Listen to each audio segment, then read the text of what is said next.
Hello everyone, welcome back to my channel. তো আজকে আমি শেয়ার করব আমার দাদার রিসেপশনে আমি কী কী খেয়েছিলাম। আর এটা হচ্ছে আমাদের নতুন বৌদি, তো বৌদির সাথে ছবি টবি তুলে খেতে গেছিলাম।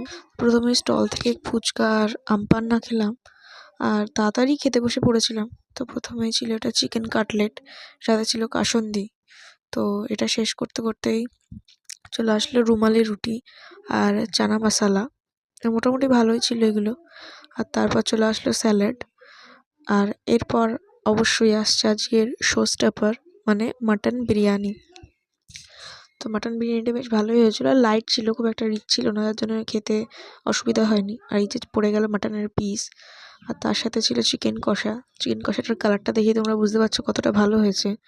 আর তারপর ছিল চাটনি, পাঁপড়, আর ছিল আইসক্রিম। তো আইসক্রিমের ক্লিপ আর নেওয়া হয়নি।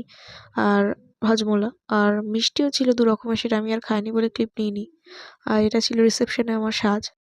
ভিডিওটা ভালো লাগলে একটা লাইক করে দিও, আর চ্যানেলটাকে সাবস্ক্রাইব করতে ভুলো না। টাটা।